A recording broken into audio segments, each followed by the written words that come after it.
Alright, so here's how to change Microsoft account in Windows 11. So let's get started. First of all, you need to go to the search bar and search for the settings and open this up. Now what you need to do, you need to go to the left side and select the accounts. Now simply scroll it down and you will get the your info option, so tap on that. Now from here under the account settings option, you will probably see sign in with a local account instead. You need to select this one and simply go with the next. And now you need to type in the password of your Microsoft account. Simply go with that and press on OK.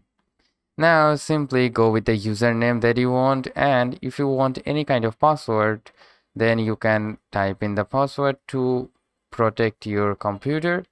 And for my case, if you don't want any kind of password, then simply go with the blank, press on next.